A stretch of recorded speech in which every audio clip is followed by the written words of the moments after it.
Good morning. We're going to continue with chapter 7 with another beautiful Oklahoma sunrise. Thank you for being with me. I appreciate you. Chapter 7, how to respond to moods. Understanding and satisfying another's needs. The goal of the 3 R's is mutual acceptance. We want to lead each other through our mutual rejection into acceptance. We want to love each other again.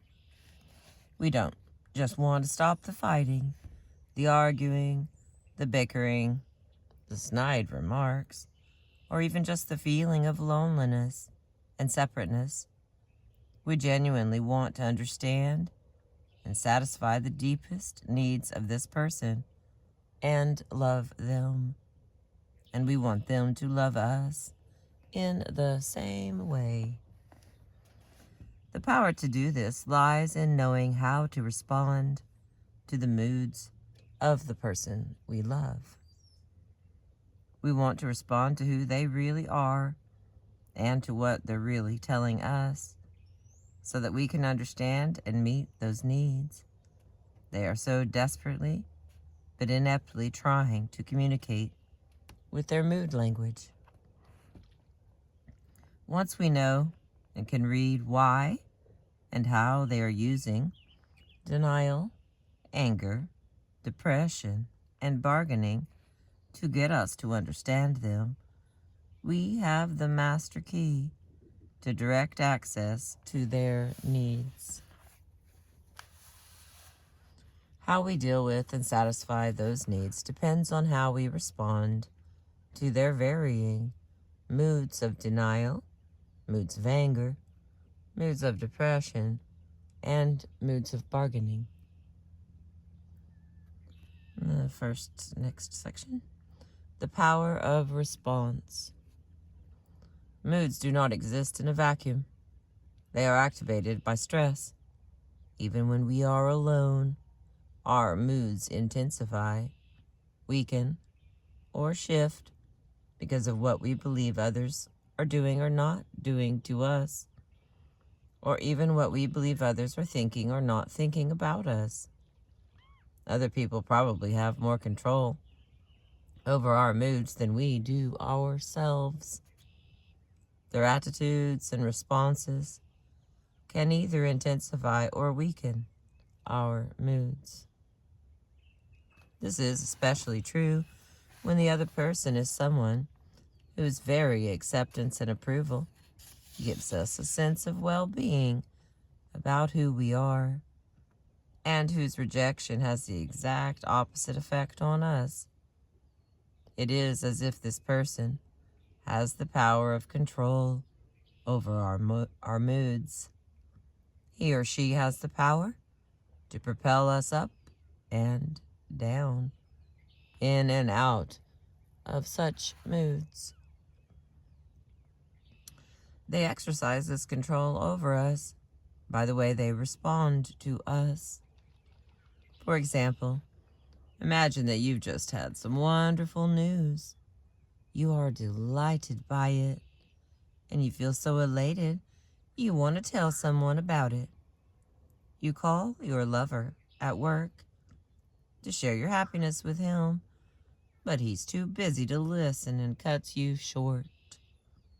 He dismisses you by saying he'll hear this evening, then puts the phone down on you. Your pleasurable mood has evaporated. The way he responded to you has shifted you out of acceptance and hurled you into the moods of rejection. You can't even think of your good news in the same way anymore.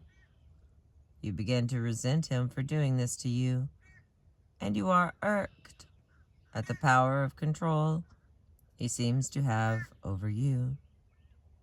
Your whole afternoon is now seen through the viewpoint of rejection.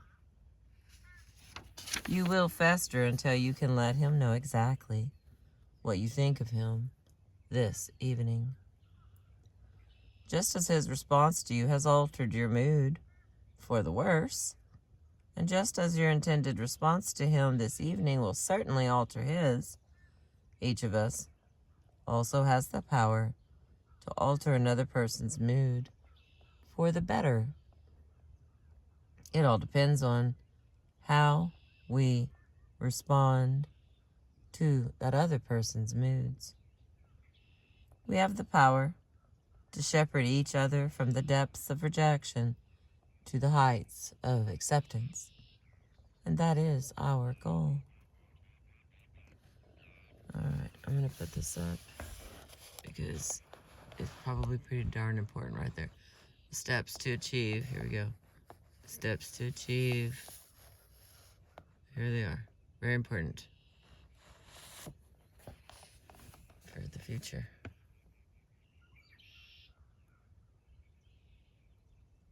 There we go. It's clear now. Excuse me, Lord. All right. Steps to achieve the goal of acceptance.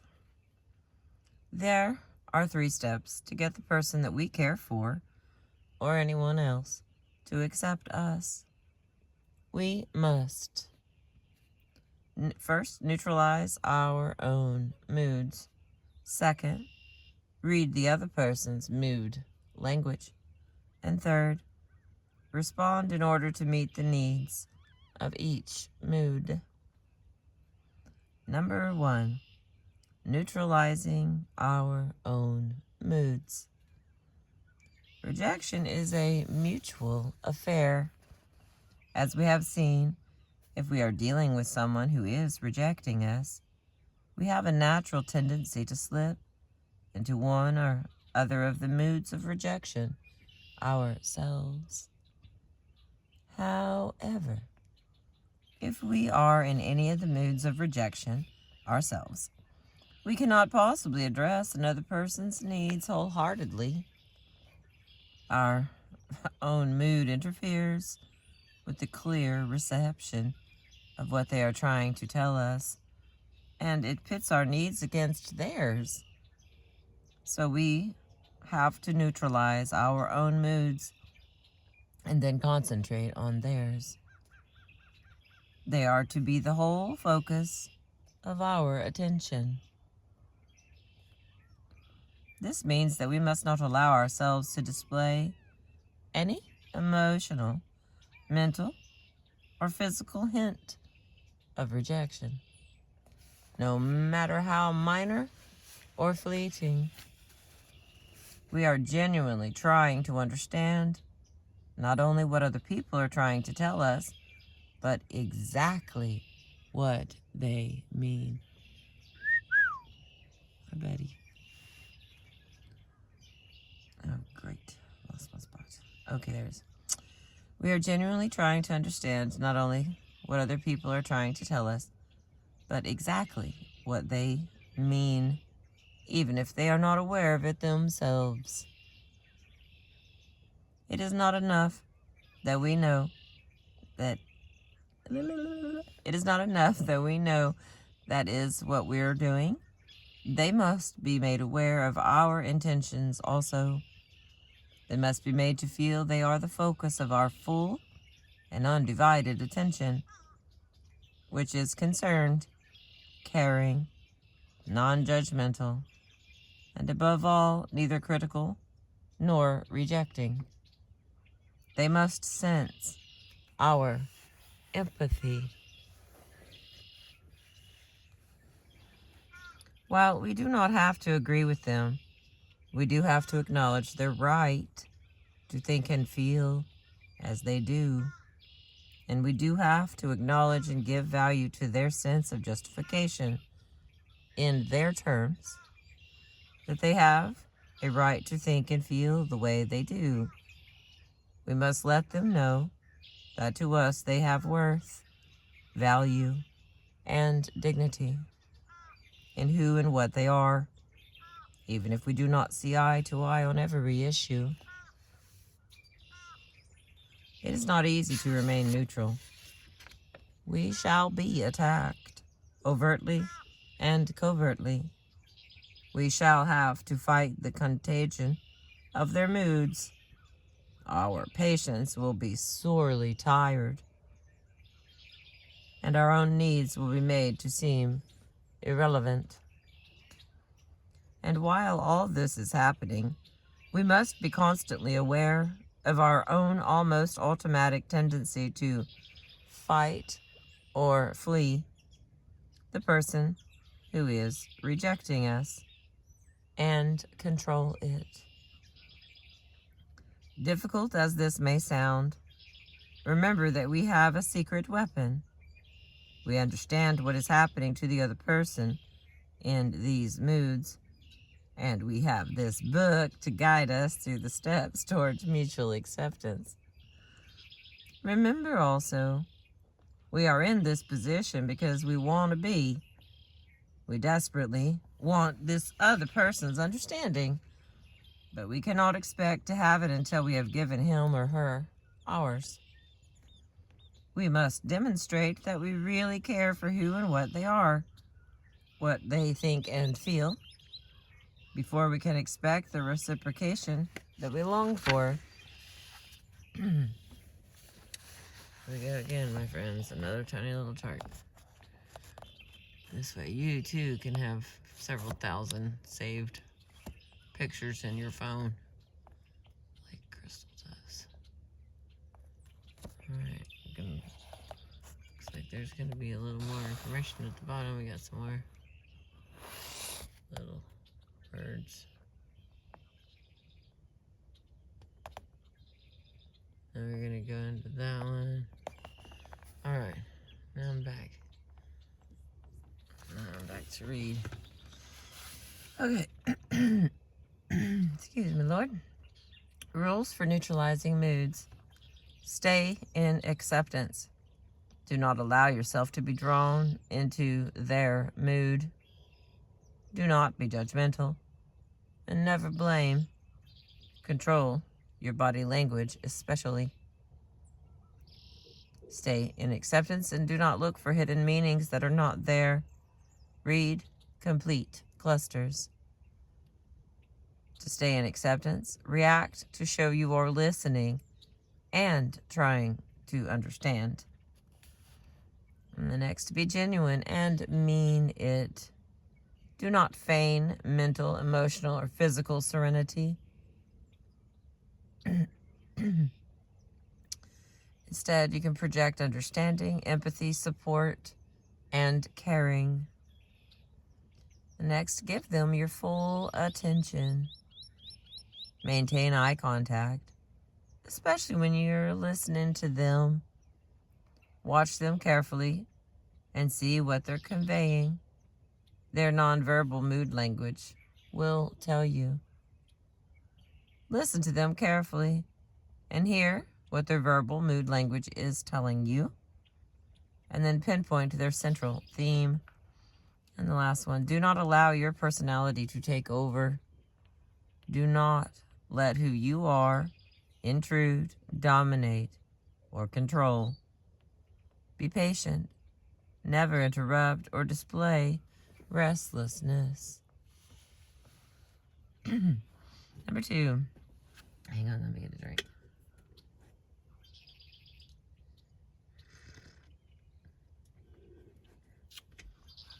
Oh, so good. Reading the other person's mood language. In reading the other person's mood language, we have to be aware that whatever mood they may be in, certain essential needs remain constant. These needs are, like the caveman's need for food and shelter and warmth, basic and unchangeable. Whether or not they realize it.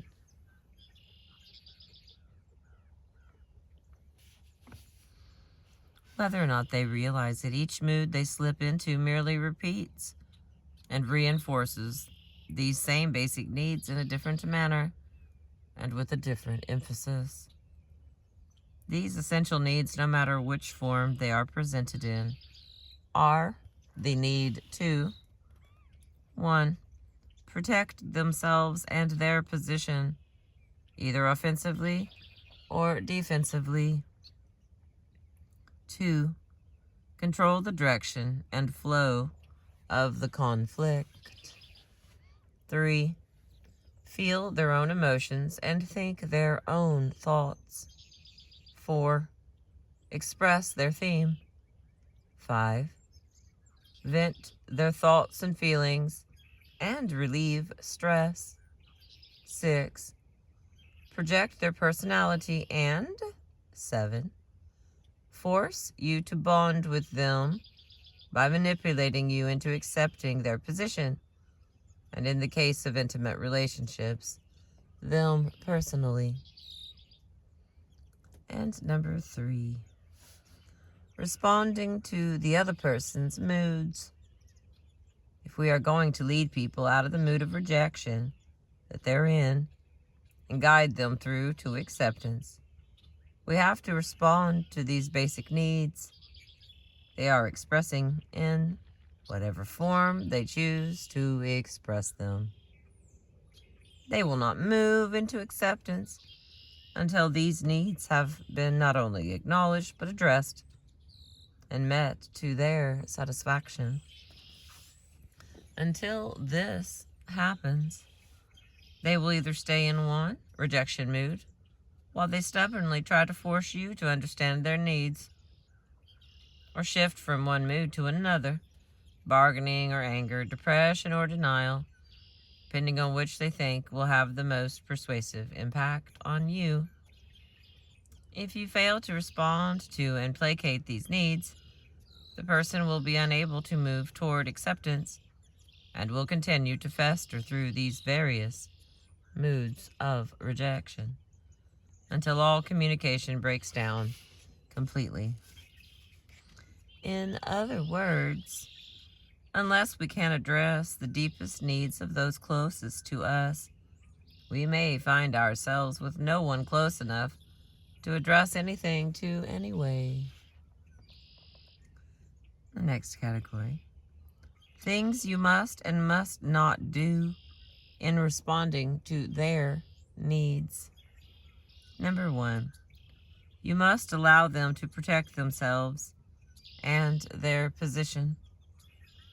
Do not attack them. Do not even challenge them head on.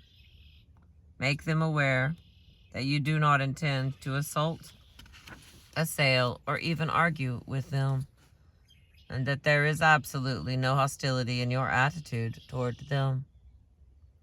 Remember, you have neutralized your own moods, and you are only there to try to understand what they are attempting to tell you. Once they realize you are not threatening them in any way, the energy they have been using to protect themselves in the more aggressive moods of rejection, like denial and anger, can be directed somewhere more productive.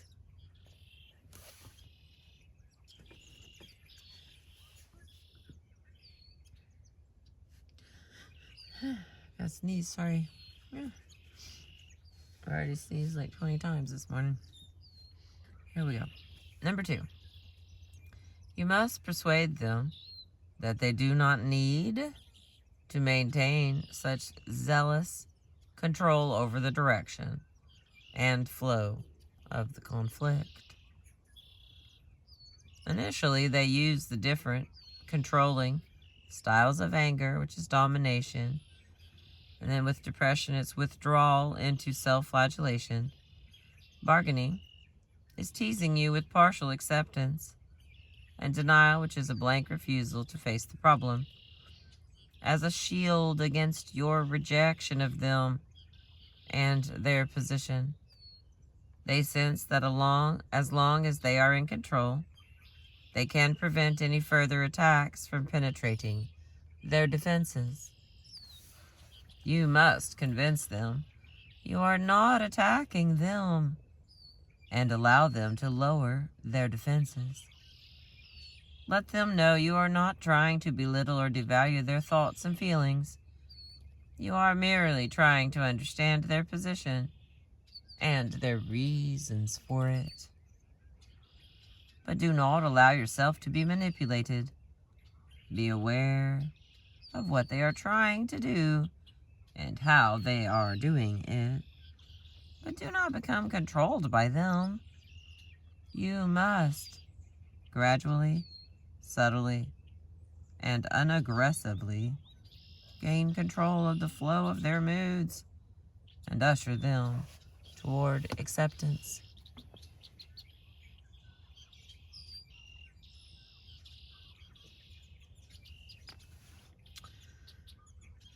Let's see where to go. Okay, number 3. You must give them time to go through and savor their thoughts and feelings. Do not rush them through the particular emotions they are experiencing or the line of thought they are following in each of the moods. Do not dismiss or denigrate what they are going through. If you disrupt their flow of thought and feeling, they will remain unsatisfied and keep harking back to that area and that mood until it has been experienced fully, and you will be made to pay for the disruption. Leave them alone at those times, especially in depression and anger, when they are not interested in bonding with you or sharing their needs with you. They simply want to be alone with their thoughts and their feelings. They need to come to terms with and handle their stress in their own way. Be patient, watch, and listen sympathetically to what they are telling you. Number 4. You must encourage them to make their thoughts and feelings known. Let them vent. Allow them to purge themselves fully of all the thoughts and emotions that are causing them distress. These thoughts and emotions will be expressed both verbally and non-verbally, with vehemence in anger, with sorrow in depression, through dismissal in denial, and through negotiating and horse trading in bargaining. Hear them out. Let them get everything, real or imagined, that's upsetting them off their chest. Do not react negatively to anything you see or hear, even when it is aimed at you personally. Simply follow the flow attentively. Look on it as a cleansing process that is getting rid of their pain and healing their wounds.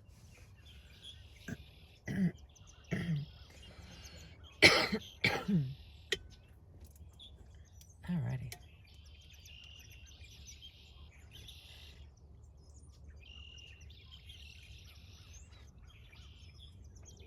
It is really birdy this morning. I mean, can you hear the birds? Sometimes I just pass them through, but it feels like they've been yakety-yakking for quite some time. Okay, on to number 5. You must pick up on and isolate their theme. The real reason for their conflict is in their theme, which is being repeated directly and indirectly in different ways in each of the moods of rejection.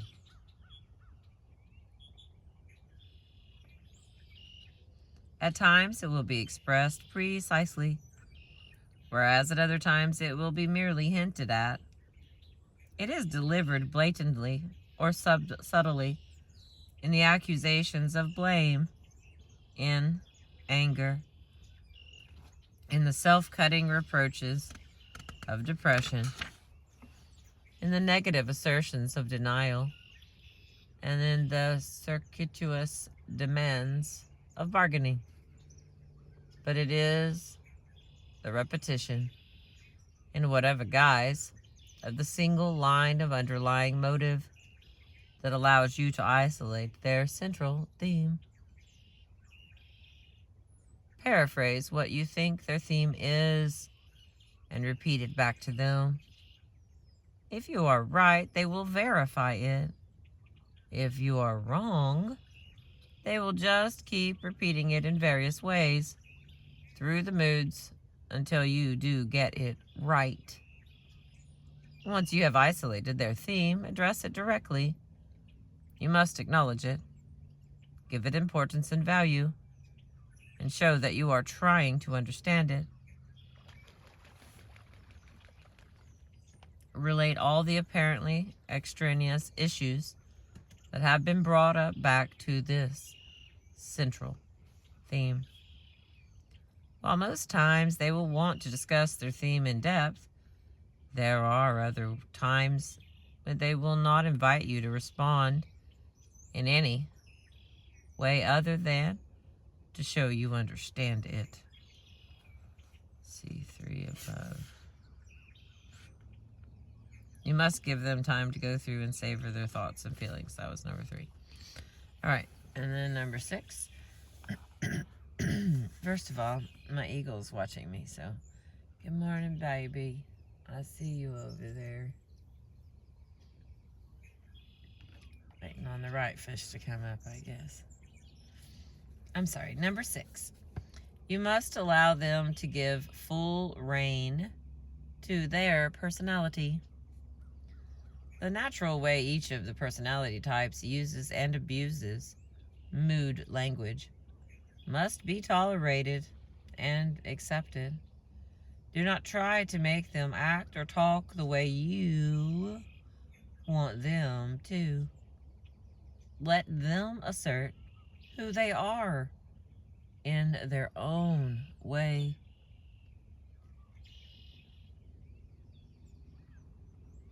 Under stress, their core personality is being drawn on, and this cannot be altered. On no account must you allow your irritation, impatience, or pain over the way they are doing and saying things to show.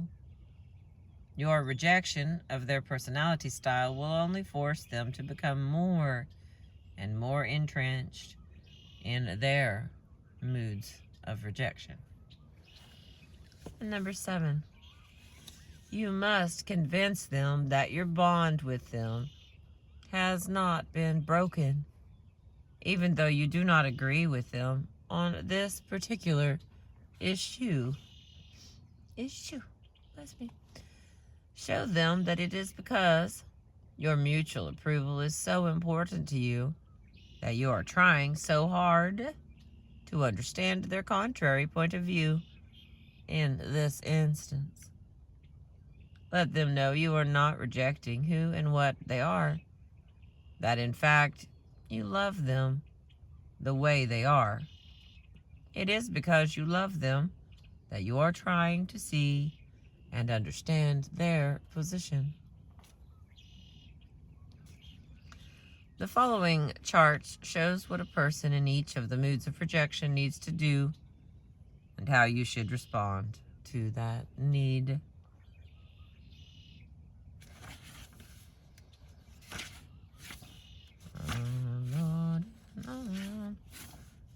My friends, that's a lot of pages right there.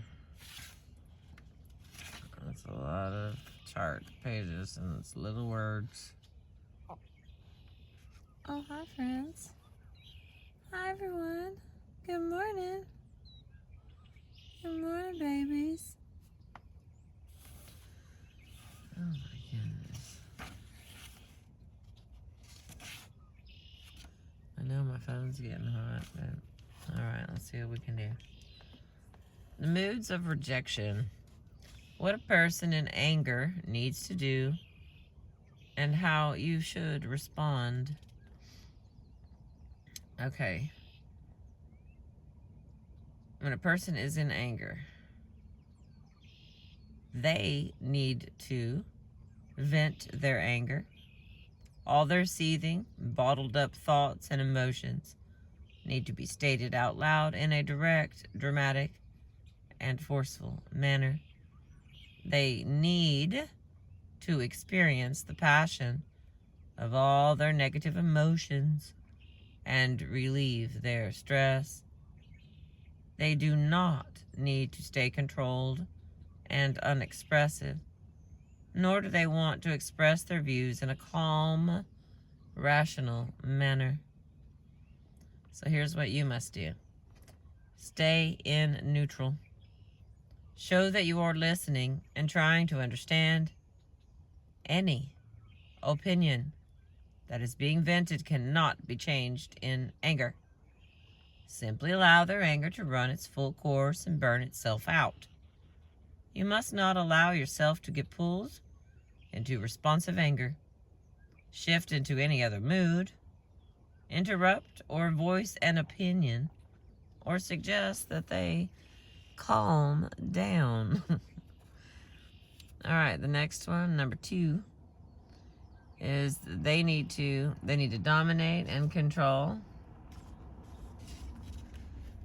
They need to dominate, control, and manipulate you and the situation. They need to believe they have complete and total power of command. They want to either pressure you into agreeing with them and forcing a bond, or drive you away from them to prove they do not want a bond, do not want to bond. All right, here's what you must do when they're doing that. You allow them to believe that they have total control until their anger has been fully vented and abates of its own accord. You can do nothing. Allow them to dominate and control, but do not allow them to manipulate you. Answer their direct questions as succinctly and factually as possible, without emotion, nuances, or pushing your difference of opinion. You must not challenge, interrupt, squash, or silence them, or attempt to take control. For they do not want to be silenced, squashed, interrupted, challenged, or crossed in any way. All right, they need to, number 3, force the issue. But you must let them air all their negative thoughts and feelings. So here's how they force the issue. They want to bring everything to a head, out in the open. They need to lay blame. Are you hot, baby? You got a hot dog in here. I got me a hot dog. Okay, go back to my reading. They need to force the issue. They want to bring everything to a head, out in the open. They need to lay blame and justify themselves and their stance. They want to declaim their theme in the most emphatic way possible. They do not want to be told that they are wrong. And then here's what we must do. We let them air all their negative thoughts and feelings. We listen to what they're saying. Listen to what they're claiming the problem is and whose fault they think it is, whether or not they're exaggerating the truth. This is what they believe in this mood. Take it seriously. Pick up on their theme, but do not address it until their mood has cooled. You must not show any signs of disagreement or impatience. And number 4, they need to create friction. They will look for any excuse to attack you in order to justify and strengthen their anger, and will provoke and bait you to get a reaction. They will pounce on any pretext, real or imagined, to sustain their irritation. To sustain their irritation. There we go. They do not want you to be, they do not want you be too totally non-responsive. This does not suit their purposes.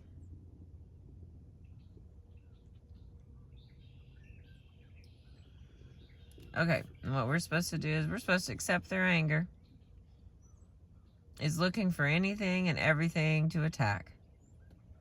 If challenged to voice your disagreement, stay in neutral and simply respond that you can see why they must feel the way they do. You must not give them any opportunity to create more friction and make their anger last longer than it needs to. And the last one, and this about anger, is number 5. They need to be impervious to you. They need to close themselves off from being favorably affected by your thoughts and feelings.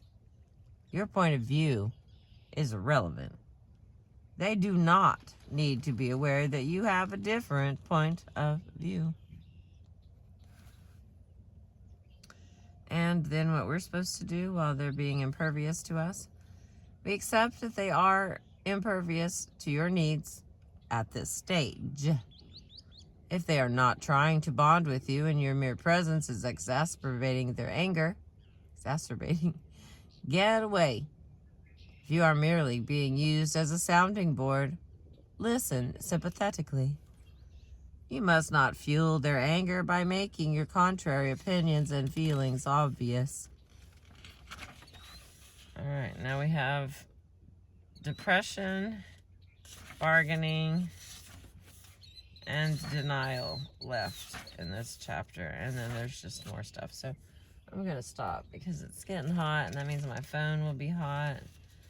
But I will come back and finish the rest of this. It looks like we'll have 10 pages, but they're very detailed. But before we die, before my phone dies from the heat, everybody dies, don't be silly. Thank you for being with me. I've really been enjoying this book. I appreciate you. Have a beautiful after Easter Monday.